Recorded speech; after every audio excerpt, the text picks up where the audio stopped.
What is spirituality? In the one person course, we have this great luxury of being able to ask questions out of bounds, like that one. It's out of bounds because I am charged in my work in the Mysore room to meet every person where they're at cosmologically. And some of the greatest minds in our time have a cosmology that denies the presence of non-material life. And that has to be honored on some level. And Patanjali says so. Float your boat any way you want when it comes to concentrating the mind. It is easier if one believes in Ishvara, which is that which cannot be named. But yoga is not limited to those of any cosmology or worldview. It's for absolutely everyone. When we come into the one person course, I want you to get a clear grasp of the way that the human is understood in the Krishnamacharya tradition. And I don't ask you to subscribe at all to this understanding. But when it comes to beholding another, coming into relationship with another, there does, however you want to name it, need to be space for that which is beyond the paradigm, that which is unexplainable, the mystery in people. And in our paradigm, the category of the super subtle, the ungraspable, the beyond, is said to be the location of the beginning of all phenomena. So we don't talk about this in the Mysore room, but as a teacher in our lineage, the conceptualization one is asked to hold is that whatever someone is experiencing in the body is downstream of what they're experiencing in the energy field, in the mind, in the increasingly subtle layers of existence, including layers so subtle that they're beyond our knowability. That's where phenomenon begins, in the beyond. But back to this question, what is spirituality? When I received my Western education, starting really at the age of 22 and on, the category of unknowability was enfolded into that materialist Western education very, very beautifully. And I came to understand that in both qualitative and quantitative efforts to understand the world through science, there is always that which is outside of the model. And even though in the Western world we would never call that as spirit, because that would imply a whole worldview that does not pertain, there is still the recognition of the unknowable. And I would call that, in any model, that which is spiritual. So in a way, maybe we could think in the Western terminology is, well, okay, if anything that you don't understand in your worldview or your model is spiritual, then great, but it's not within our purview and we don't have to think about it. Let me explain. So in qualitative analysis, such as my PhD training in sociology, there's a term called the residual category. So if you're analyzing any kind of data, you're categorizing the data and understanding it and schematizing it. But there might be data or causal processes that are outside of the categories and the explanatory modes that you have. And so you put all of those into a residual category, and the variation that comes from the stuff in the residual category, you just kind of hold it out there and hope that you can come up with models and explanations that have a decent fit to the explanation that you're trying to give for the phenomena that you're analyzing. In quantitative analysis, for example, like statistics, econometrics, this kind of thing, it's actually explicit. So the very first equation I learned in statistics, I bet this is the first one a lot of you learned, is a proof for the irrationality of voting. We know that voting is rational. We know that there are values and processes that go beyond the methodological individual that make voting like one of the greatest values of the Western world.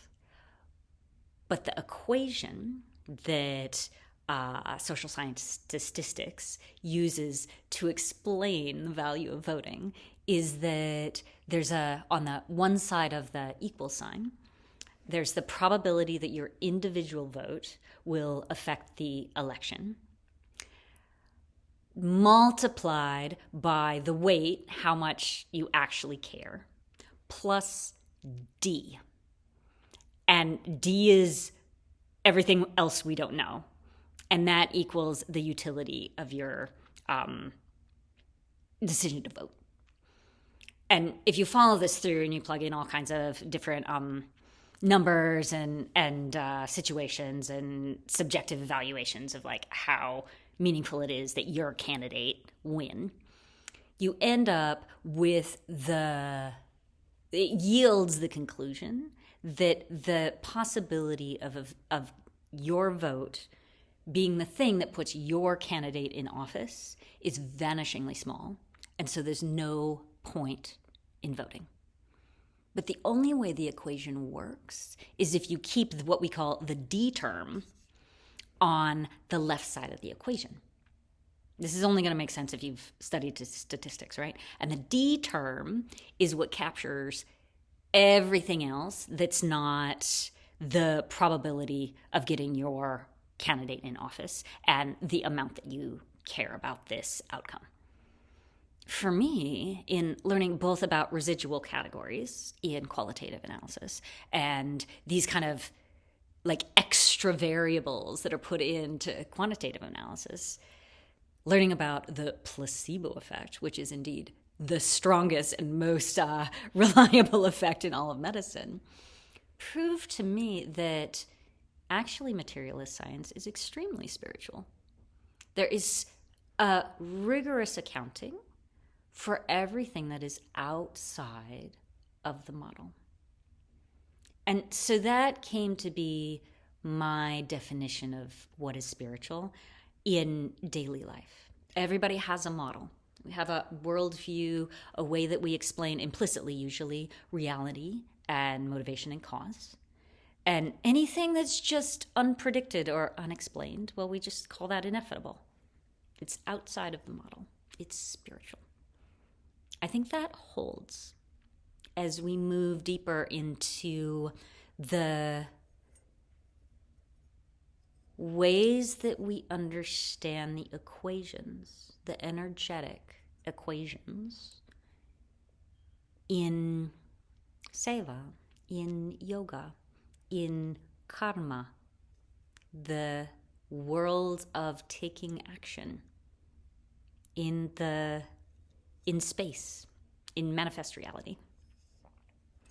In 2019, I was listening to a talk on a way up to a personal retreat. And in passing, a professor of psychology at the Integral Institute in California named Bruce Alderman said these two words together, and that landed for me in an extremely meaningful way that I want to share with you now. He said, spirituality is the, quote, radiant excess of any activity. So the residual category and the D term in the statistical model, in a way, those aren't radiant, because in Western science we don't believe in, frisson or effervescence, right? But in this slightly more subtle languaging, there is this sense that spirit in any activity can be that unexplained extra that he's calling as radiant excess. And that's the term I'm going to use for our course. The radiant excess. It is the radiant excess of your practice, the application of the principle over at least 1 decade, that your yoga action should give more energy than it takes. It is that systematized into your life that creates this capacity to serve. Service is the expression, the channelization of your radiant excess. It's not something that you have to reach down into yourself and labor to offer. In fact, in the long run, if you continue to serve, my expectation and my offering is that the radiant excess should be so great that you'll have no choice but to be offering at all times, to have a flow of generosity, of your energy, of your emotional availability. And I say this with full knowledge that the majority of people coming into my space are highly introverted, are very, very sensitive, and believe strongly in the value of community and service already.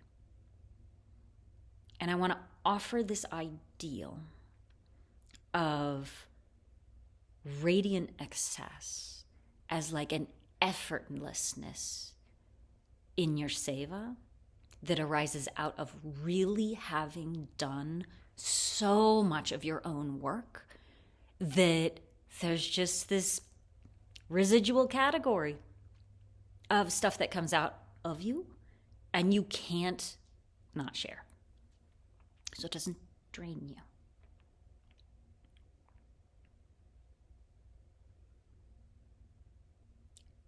As we move into the last month before our course begins, I have a recommendation for how to practice with an awareness of the radiant excess. You've only been welcomed into this space because I perceive that you have some of that, some of those sparkles, some of that effervescence coming from you already. And it's also something that I'm always naturally looking for in human beings. If you are lucky enough to practice with others when you do your sadhana, check. Is your overflow something that the room can feel? Are you giving such that there's an accumulation of the giving more energy than it takes, the sum being, or the whole being greater than the sum of its parts? This is actually huge in the energy economy of a Mysore room, because there will be the beginners and those who are suffering greatly, who need to take of the radiant excess. And yet, in the bigger equation, a Mysore room is creating so much that's just the overflow that leaves the room sparkly permanently after you leave, that accumulates in the joints of the flooring and in the joints of the body. And it's inexplicable, that spirit. If you would just notice that already you are the source of the overflow in the room that you practice in.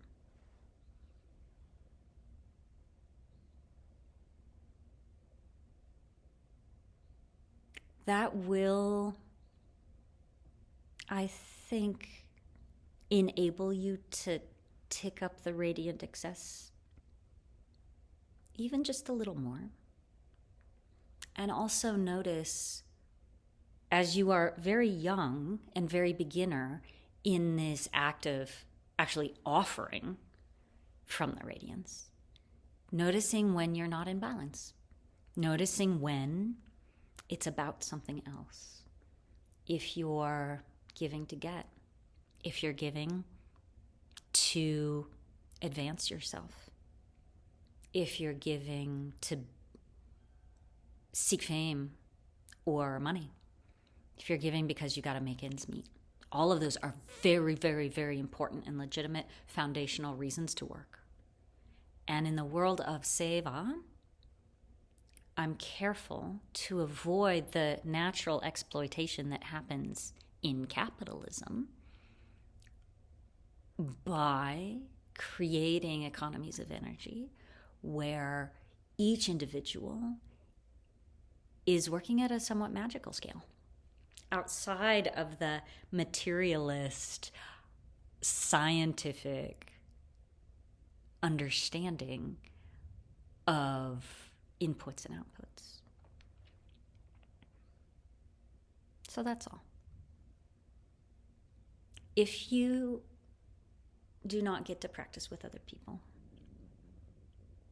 that whole act of arriving in a room, the ways that you do it on time, the ways that you connect with the energy of a space and then infuse your energy back in. If you're practicing alone, it's probably all the more obvious how to channel the radiant excess. You watch for what springs forth from your heart after practice.